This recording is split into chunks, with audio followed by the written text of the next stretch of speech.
being confident in the product that you're going to put out. My name is my brand.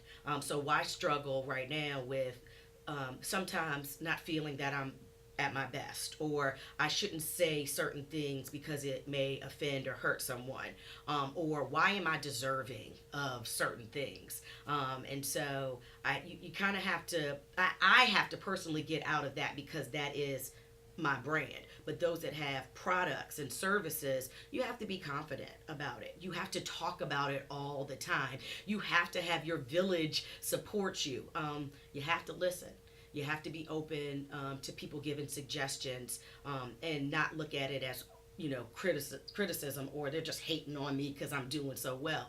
No, you have to have a little bit of humility in the whole process. You have to be scared. You have to be ready to fail. I think that when you are starting your own business and you're looking at your brand, those are some elements that you gotta pay attention to, and make sure that you execute well from the start.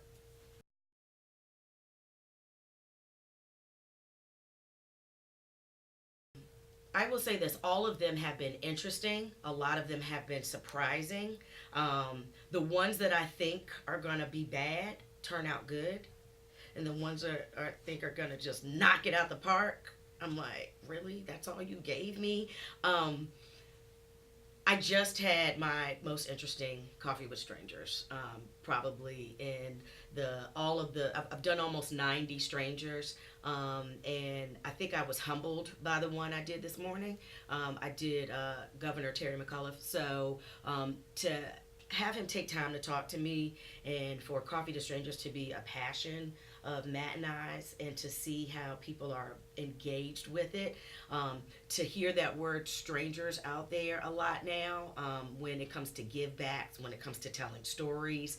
Um, it's truly amazing to me. So I think that he is probably the most interesting that I've had on, because I didn't know what to expect. I don't know which way he's going to take it. This is a man that probably will, and that's what I'm rooting for, be in the White House. And so that was interesting.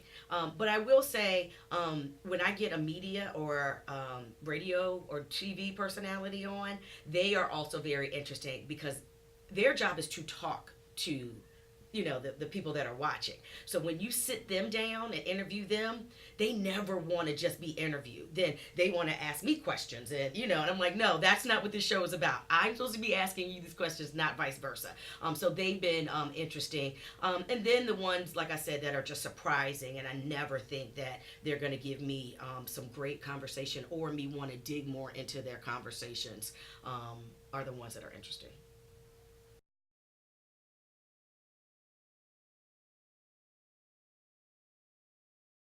Um, I decided to pursue full time when I realized that there were so many things that I was passionate about, so many things that I had fallen in love with, and they weren't work to me. That why not create a company that I could actually execute all of my passions? So when I looked at the things that I did in Richmond, four things always come to mind: food, sports, arts, and education. And I said, wow, how do I take all of those things and introduce them to people in more of a social way, how they're living Richmond? And my name is Kelly with an I, Lemon like the fruit. And so I always would say lemon like the fruit, because people would want to make my last name Lemon, or something French, and I'm like, no, it's just lemon like the fruit. So I said like the fruit so much that people started calling me that in the street, because my social media handles were like the fruit. So it kind of clicked to me to say, you know what, maybe I can continue my brand with like the fruit by creating a company that will socially connect people through those various elements. It is the focus of my brand.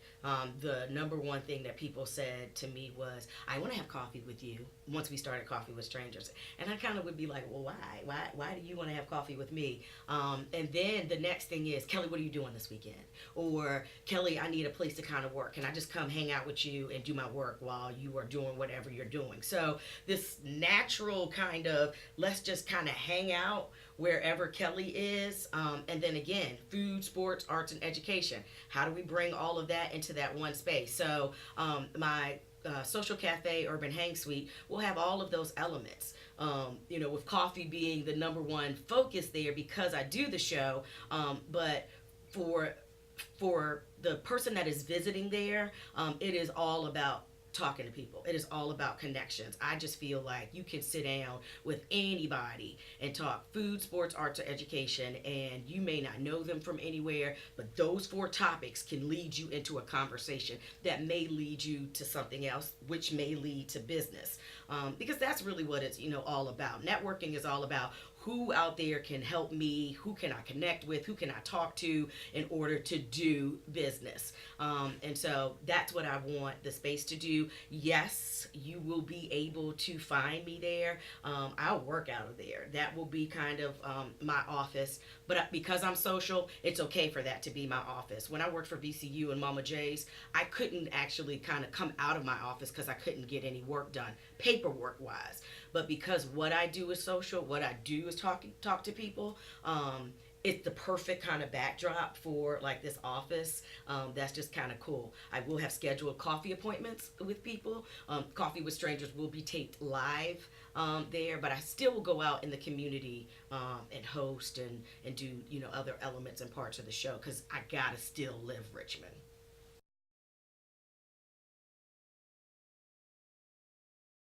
Richmond almost exudes do what you want.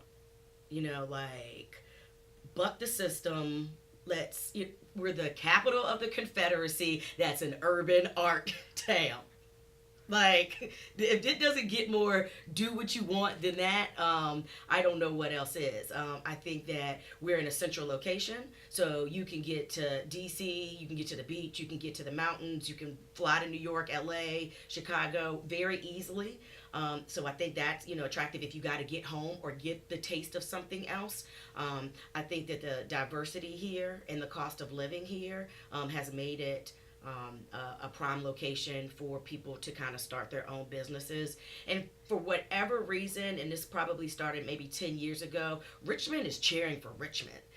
Like when you open up a business, people are like, yes, what is it? I'm coming, and they can be critical, they can also give you that, it sucked. But they'll also cheer for you to start over, to, if you fail, do something else. So I think that that's why people are coming to Richmond because of the entrepreneurial spirit that Richmond has right now.